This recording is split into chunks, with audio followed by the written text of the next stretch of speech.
আসসালামু আলাইকুম। আশা করি সবাই খুব ভালো আছো। আজকে আমরা অর্থনীতির 4 নম্বর লেকচার শুরু করব। বিগত লেকচারে আমরা যা আলোচনা করেছিলাম তা আশা করি তোমরা সবাই খুব ভালো করে করেছো। আজকে হচ্ছে আমাদের 4 নম্বর লেকচার। আমরা আজকে নির্দেশমূলক অর্থব্যবস্থা এবং স্বয়ংক্রিয় দাম ব্যবস্থা নিয়ে আলোচনা করব। আশা করি তোমরা প্রিভিয়াস যে ক্লাসগুলি করেছো সেই ক্লাসগুলোর চিত্রগুলি ভালো করে আলোচনা করছিলাম।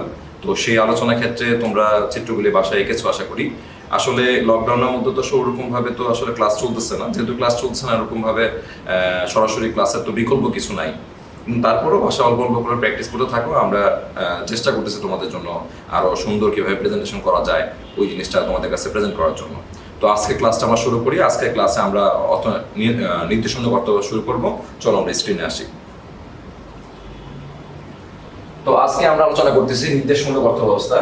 তো খেয়াল করো, নির্দেশমূলক অর্থব্যবস্থা গতকাল একটু আলোচনা করেছিলাম আমরা। সেই আলোচনায় আমাদের ছিল যে নির্দেশমূলক অর্থব্যবস্থা কি। নির্দেশমূলক অর্থব্যবস্থা হচ্ছে এরকম একটা অর্থব্যবস্থা যেখানে তোমার দেখা যায় যে কি বলে সরকারি হস্তক্ষেপ রয়েছে এবং কেন্দ্রীয় পরিকল্পনা হয়। সরকারি হস্তক্ষেপ হবে এবং কেন্দ্রীয় পরিকল্পনা হয়। শ্রেণী শোষণ অনুপস্থিত, সম্পদের রাষ্ট্রীয় মালিকানা বিদ্যমান, উদ্যোগের স্বাধীনতা নেই, অবাধ প্রতিযোগিতা অনুপস্থিত, ব্যক্তিগত মুনাফা স্বীকৃত নেই, স্বয়ংক্রিয় দাম ব্যবস্থা অনুপস্থিত, সরকারি হস্তক্ষেপ বিদ্যমান ও বেকারত্ব অনুপস্থিত ও সুষম উন্নয়ন হয়। আমি গত ক্লাসে তোমাদের বলেছিলাম যে যদি কাউকে আমাকে জিজ্ঞেস করো যে স্যার ধনতান্ত্রিক ও নির্দেশমূলক বা সমাজতান্ত্রিক অর্থব্যবস্থার মধ্যে যদি কম্পারিজন বলা হয় তাহলে কোনটা বেশি ভালো, অবশ্যই সুষম উন্নয়ন এবং আনুষঙ্গিক শ্রেণী শোষণের জন্য যদি বলা হয় তাহলে অবশ্যই সমাজতান্ত্রিক অর্থব্যবস্থা মানুষের জন্য ভালো। কিন্তু বাস্তবেই আসলে এটা দেখা অনেক দুষ্কর, কারণ এখন বর্তমানে মিশ্র এবং ধনতান্ত্রিক অর্থব্যবস্থা বেশি দেখা যায়। যদি বলা হয় বাংলাদেশ কোন অর্থব্যবস্থা পরিচালিত হচ্ছে, বাংলাদেশ হচ্ছে মিশ্র অর্থব্যবস্থা পরিচালিত হচ্ছে। তো এই হচ্ছে নির্দেশমূলক অর্থব্যবস্থা, যেখানে তোমার সবচেয়ে কয়েকটা জিনিস খুব ভালো করে মনে রাখবা যেটা উদ্দীপকের জন্য কাজে দিবে। এক হচ্ছে কেন্দ্রীয় পরিকল্পনা বিদ্যমান, তারপর হচ্ছে তোমার রাষ্ট্রীয় মালিকানা বিদ্যমান, আরেকটা হচ্ছে কি তোমার এই স্বয়ংক্রিয় দাম ব্যবস্থা কথাটা ভালো করে মনে রাখবা, সুষম উন্নয়ন। এই 4-5 স্টেপ খুব ইম্পর্টেন্ট, কারণ এগুলি ধরেই উদ্দীপক তোমাকে ফাইন্ড আউট করতে হবে। এগুলি যদি ভালো তুমি না বুঝো বা ভালো না মুখস্থ করতে পারো তাহলে তোমার কিন্তু তুমি এগুলি ভালো করে পরীক্ষা দিতে পারবে না। সুতরাং তোমাকে এগুলি অবশ্যই ভালো করে করতে হবে। আচ্ছা, এরপরে চলে আসো দ্বিতীয় অংশে। আমরা চলে আসি মিশ্র অর্থব্যবস্থা। আচ্ছা, মিশ্র অর্থব্যবস্থাটা কি? মিশ্র অর্থব্যবস্থা হচ্ছে এরকম একটা অর্থব্যবস্থা যেখানে হচ্ছে ধনতান্ত্রিক ও সমাজতান্ত্রিকের দোষ গুণগুলো পরিত্যাগ করে গুণগুলো নিয়ে কাজ করা হয়। অর্থাৎ এই যে দোষগুলি ছিল ধনতান্ত্রিক ও সমাজতান্ত্রিক অর্থব্যবস্থার, সেই দোষগুলোকে আমরা অ্যাভয়েড করব এবং এখান থেকে যে গুণগুলি আছে সেগুলো নিয়ে আমাদের মিশ্র অর্থব্যবস্থা পরিচালিত হয়। যার কারণে বাংলাদেশ হচ্ছে মিশ্র অর্থব্যবস্থা একটি দেশ যেখানে তোমার জাতীয় পরিকল্পনা করা হয়। আচ্ছা, কেন জাতীয় পরিকল্পনা বলা হয়? ধনতান্ত্রিকে বলা হয়েছে ব্যক্তিকেন্দ্রিক, সমাজতান্ত্রিকে বলা হইলো তোমার কেন্দ্রীয়, আর এখানে কি বলছি আমি জাতীয় পরিকল্পনা। অর্থাৎ এখানে দেশ ও জাতিকে চিন্তা ভাবনা করে পরিকল্পনা হয় এবং এখানে একটা ব্যক্তির বা একটা সমাজে কিভাবে উন্নয়ন হয় সেই চিন্তা ভাবনা করে আমরা সাধারণত এই পরিকল্পনা করে থাকি। শ্রেণী শোষণ কম পরিলক্ষিত হয়। কেন এই কথা বলছে? কারণ আমরা জানি ধনতান্ত্রিকের শ্রেণী শোষণ প্রচুর হয় কিন্তু সমাজতান্ত্রিক শ্রেণী শোষণ হয় না। আর এখানে এসে দেখা যাচ্ছে কম্পারেটিভলি এখানে কম করা হয়, অর্থাৎ এটা বেটার। অর্থাৎ ওখানে যে দোষগুলি ছিল সেটাকে আরো কমিয়ে এখানে হচ্ছে তোমাকে কম করা হয়েছে। সম্পদের ব্যক্তিগত ও রাষ্ট্রীয় উভয় মালিকানা বিদ্যমান। এখানে যেমন ধনতান্ত্রিকের ক্ষেত্রে কোনো ব্যক্তি তার অর্থ সম্পদকে আরো বেশি বাড়াইতে পারে, আবার পাশাপাশি রাষ্ট্র এখানে তাকে হস্তক্ষেপ করতে পারে। অর্থাৎ দুইটা কাজই এখানে হয়। উদ্যোগের স্বাধীনতা, ব্যক্তি চাইলে উদ্যোগ নিতে পারে এখানে, কারণ পজিটিভ দিক। ব্যক্তিগত মুনাফা স্বীকৃত, এখানে ব্যক্তিগত মুনাফা স্বীকৃত হয়। স্বয়ংক্রিয় দাম ব্যবস্থা উপস্থিত, এখানে স্বয়ংক্রিয় দাম ব্যবস্থা উপস্থিত। তারপর সরকারি বেসরকারি উভয় খাত বিদ্যমান, বেকারত্ব উপস্থিত ও সুষম উন্নয়ন সঠিকভাবে হয় না। অতএব এই জিনিসগুলি তোমাকে চমৎকার করে পড়ে তারপরে তুমি সেইভাবে ডেলিভারেট করবা। এবং যদি এই জিনিসগুলো তুমি ভালো করে মুখস্থ করতে পারো উদ্দীপক ধরার ক্ষেত্রে তোমার বিশেষ সুবিধা হবে। আর জন্য উদ্দীপক ধরার জন্য তোমাকে অবশ্যই এই টপিকসগুলি ভালো করে তোমাকে মুখস্থ করতে হবে। আর যদি তুমি মুখস্থ না করতে পারো তাহলেই তুমি এখানে ঝামেলা পড়ে যাবে। আমরা নেক্সট চলে আসি ইসলামী অর্থব্যবস্থা। তো ইসলামী অর্থব্যবস্থা হচ্ছে এমন একটি সামাজিক বিজ্ঞান যা ইসলামের আলোকে মানুষের অর্থনৈতিক সমস্যাগুলি আলোচনা করা হয়। মূল কথাটা হচ্ছে এটা যে এই ইসলামী অর্থব্যবস্থা কতটুকু ইম্পর্টেন্ট। এটা আসলে শুধুমাত্র জ্ঞানের জন্য পড়বা, অনুধাবন বা প্রয়োগ বা উচ্চ দক্ষতার জন্য খুব একটা ইম্পর্টেন্ট না, শুধু জ্ঞানের জন্য পড়বা। আর প্রিভিয়াস যে টপিকগুলো আলোচনা করছি যেমন ধরো মিশ্র অর্থ ব্যবস্থা অথবা এর আগে নির্দেশমূলক অর্থ ব্যবস্থা, এই দুটো টপিকসই কিন্তু উদ্দীপকের জন্য ভেরি ভেরি ইম্পর্টেন্ট। সো এই দুটো উদ্দীপকের জন্য ভালো করে পড়ো, মুখস্থ করবা। আর এখানে ইসলামী অর্থ ব্যবস্থা শুধুমাত্র তুমি জ্ঞানের জন্য পড়লা আর রিডিং করে গেলা, জাস্ট এমসিকিউর জন্য, জ্ঞানের জন্য, এর বাইরে কিন্তু কিছু না। অতএব কথাটা ভালো করে বুঝো। স্বয়ংক্রিয় দাম ব্যবস্থা এটা কি? যে অর্থ ব্যবস্থার সরকার বা অন্য কোনো উৎস হতে দাম নিয়ন্ত্রণ বা নির্ধারণ করা হয় না, বরং ক্রেতা বিক্রেতার পারস্পরিক ক্রিয়া প্রতিক্রিয়ার দ্বারা বাজারে দাম নির্ধারিত হয়, তাকে বলা হয় স্বয়ংক্রিয় দাম ব্যবস্থা। প্রশ্ন হচ্ছে স্যার আমি কিচ্ছু বুঝিনি, কিছুই বুঝি নাই। আচ্ছা কেন বুঝো নাই? কারণ হচ্ছে স্বয়ংক্রিয় দাম ব্যবস্থা আবার কি জিনিস? স্বয়ংক্রিয় দাম ব্যবস্থা হচ্ছে, এখানে সহজ যদি বুঝাই, ধরো বাজারে ক্রেতাও থাকে বিক্রেও থাকে, কোনো পণ্য আসে আর পণ্য বিক্রিও হয়, তাহলে এখানে দামটাকে নির্ধারণ করে, এটা দামটা অটোমেটিকলি হয় কিভাবে?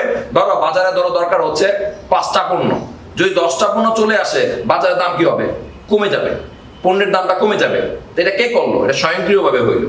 আবার কোনো দরকার ধরো 10টা, আসছে 5টা, বাজারের দাম কি হবে? বেড়ে যাবে। এই দামটা কে নির্ধারণ করলো? এটা অটোমেটিক তৈরি হইলো। অর্থাৎ বাজারে চাহিদা ও যোগানের প্রেক্ষিতে ক্রেতা ও বিক্রেতা পারস্পরিক ক্রিয়া প্রতিক্রিয়ার মাধ্যমে যে দাম নির্ধারিত হয় সেটি হচ্ছে স্বয়ংক্রিয় দাম ব্যবস্থা। অর্থাৎ এখানে কেউ এটা কোনো হস্তক্ষেপ করে না, কেউ কিচ্ছু না।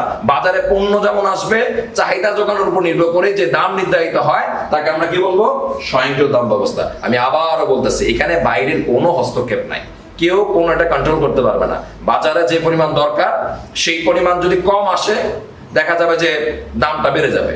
বাজারে যে পরিমাণ দরকার তাতে যদি বেশি আসে, দামটা কি হয়ে যাবে? কমে যাবে। অতএব এখানে পণ্যের চাহিদা ও যোগানের উপর নির্ভর করে ক্রেতা ও বিক্রেতার পারস্পরিক ক্রিয়া প্রতিক্রিয়ার মাধ্যমে যে দাম নির্ধারিত হয় তাকে বলা হয় স্বয়ংক্রিয় দাম ব্যবস্থা। দেখো সংজ্ঞায় কিন্তু বলছে যে অর্থ ব্যবস্থায় সরকার বা অন্য কোনো উৎস থেকে দাম নিয়ন্ত্রণ বা নির্ধারণ করা হয় না, অর্থাৎ কেউ কোনো হস্তক্ষেপ করে না, বরং ক্রেতা বিক্রেতার পারস্পরিক ক্রিয়া প্রতিক্রিয়ার দ্বারা বাজার দাম নির্ধারিত হয়, আর তাকেই বলা হয় স্বয়ংক্রিয় দাম ব্যবস্থা। আশা করি বুঝতে পারছো। এটা জ্ঞান এবং অনুধাবনের জন্য ভালো করে পড়বা। এটা একটা চিত্র আছে, আমরা একটু চিত্রটা একটু দেখি। তো চিত্র আসলে বিগত ক্লাসগুলিতে আমরা আলোচনা করছিলাম, যেহেতু ডাইরেক্ট আলোচনা করে গেছিলাম, এই ক্লাসটাতে এসে আমি একটু ভেঙে আলোচনা করার চেষ্টা করতেছি। এবং আগের ক্লাসে চিত্রগুলো আমরা দেখি, পরে তোমাদেরকে আলোচনা করে দেওয়া যায় কিনা 7 নম্বর বা 8 নম্বর লেকচারের দিকে। আপাতত এটা একটু আলোচনা করে যাই। দেখো এখানে আমরা আলোচনা করতেছি, দেখো প্রথম তোমরা কি করবা? ভূমি অক্ষের এই টানটা দিবা, এগুলো চলে আসছে বিন্দু, দেখ দরকার নেই, এগুলো অফ, এটি পরে দিবা, আমি আগে দিয়ে ফেলছি আর কি আসলে। তো এখানে তোমার ভূমি অক্ষ দিলাম, ভূমি অক্ষের পরে তুমি দিল লম্ব অক্ষ, এবং ভূমি অক্ষে দেখো আমি Q0 দিছি আর নাম দিছি পরিমাণ Q, আর লম্ব অক্ষ দিছি P দাম। ভালো করে খেয়াল করো, ভূমি অক্ষে আমি কি দিয়েছি? পরিমাণ লিখছি, পরিমাণ, আর লম্ব অক্ষে দিলাম দাম। আর এখানে P0 P1 P2 লিখলাম, এই সিকোয়েন্সটা ধরে রাখবা। আর এখানে Q0 লিখছি। এরপরে কি করব আমরা? এরপরে কি করব? এরপরে আমরা দেখো খেয়াল করো, এই একটা দাগ দিলাম, তো এই দাগটা দিলাম, এই দাগটা দিলাম একটা চাহিদার দাগ, তারপর দিলাম যোগানের দাগ। এরপরে খেয়াল করো, আমরা এখানে দিলাম P1, এর দিলাম P1, তারপরে দিলাম P2, তারপর আমরা দিলাম P0 এবং Q0। এই হচ্ছে চিত্রের সিকোয়েন্স। এখন চলো এটার ব্যাখ্যাটা বুঝাই একটু তোমাদের। চিত্রের ভূমি অক্ষে হচ্ছে পরিমাণ আর লম্ব অক্ষ হচ্ছে কি? দাম। চিত্রের ভূমি অক্ষে পরিমাণ, লম্ব অক্ষ হচ্ছে দাম, ডিডি হচ্ছে চাহিদা রেখা, ডিডি হচ্ছে চাহিদা রেখা, আর এসএস হচ্ছে যোগান রেখা। ওকে, এটা হলো চিত্র পরিচয় দিলাম। চিত্রের ভূমি অক্ষে হচ্ছে পরিমাণ, লম্ব অক্ষ হচ্ছে দাম, ডিডি হচ্ছে চাহিদা রেখা, আর এসএস হচ্ছে যোগান রেখা। দাম যখন P1, দেখো দাম যখন P1 তখন কি বেশি? চাহিদা বেশি, আর যোগানটা কম। স্যার কেমনে বুঝলাম? এই দেখো এই লাইনটা আমি যে টান দিছি এখান থেকে, এই যে লাইন টান দিলাম, যদি সহজ বাংলায় আমরা বুঝি, এই লাইনটাকে টান দিলে প্রথম কাকে টাচ করছে? প্রথম টাচ করছে যোগানকে, এরপরে কি একটা টাচ করছে কারে?